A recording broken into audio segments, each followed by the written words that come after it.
Okay, let's get right at it with joining us now from the House Oversight Committee is Congresswoman Nancy Mace. Okay, Congresswoman, it's great to have you back on. We have Ron Klain, White House Chief of Staff. He's getting in trouble for his weird tweets, right? He's criticized again on social media.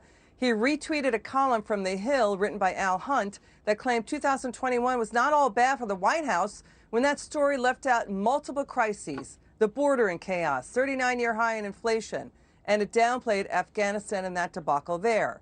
So, so are you seeing this, that there's sort of this bubble mentality in D.C.? Absolutely. And I would tell you the Biden administration is really tone deaf to hardworking middle class Americans, whether we're talking about immigration or Afghanistan or other issues. In 2021, we had the botched exit from Afghanistan. COVID has been on the rise, even with mass vaccinations. Inflation is higher than ever in the last 30 years. And then we've had more border crossings than ever, again, in the last 30 years. And so all of these issues are piling up. And that article also said that the Biden administration was more honest and more competent. But when you look at the failures and the different crises we faced over the last year, I think that's really hard to argue.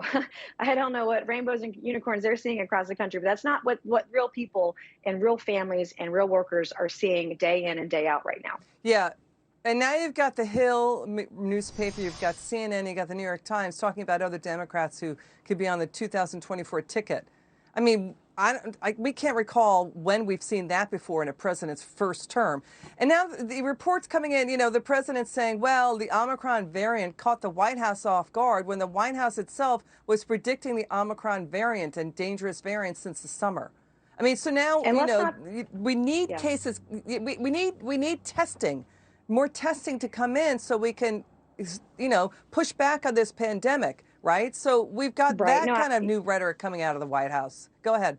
No, absolutely. And I recall in March or April of 2020, when COVID was really starting to grip the nation, I wrote one of my first op-eds on COVID-19, and I talked about the need for testing, in particular, rapid testing to understand where hotspots are and how to defeat them and keep people healthy and safe. And still now, we're 2 years later, we haven't done this. And the Biden administration, we learned last spring, turned down a plan to get rapid tests to Americans across the country, both in the spring and a second time in October. And now when Omicron is before us, right, it's right here, it's now, it's happening now. Tests are not on the shelves when you go to the drugstore to get them over the counter. In the hotspots that we have in the Northeast, they're running out of tests. People are waiting hours and hours in line. This could have been prevented with better planning. But here we are a year into his administration, and we don't really have a plan to defeat Omicron with testing. And that's really what we should be focused on right now. We know that retail sales are up 8.5%. That's the most in 17 years. And the Hill newspaper, that column that Ron Klain retweeted, they was citing a jobless rate of 4.2%. And claiming that total wages, including extra hours of work, right? Extra hours of work outpace inflation. Inflation is wiping out wage gains, right? So, I mean, when you see all of this, and then you see the media going crazy about this father in Oregon who called the president Brandon in a phone call, I mean, that's their focus, right? By the way, let's listen to that soundbite. Watch this. I hope you guys have a wonderful Christmas as well. Merry Christmas, and let's go, Brandon. Let's go, Brandon. I agree. Hey, by the way, where are you in Oregon? Where's your home?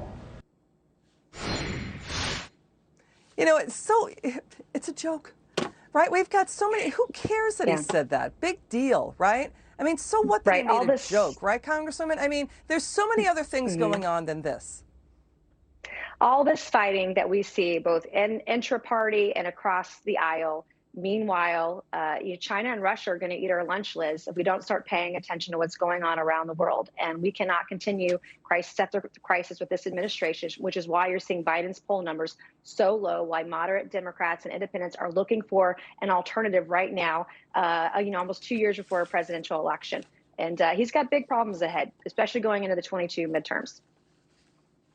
Congresswoman Nancy Mace, thanks for joining us. Come back soon.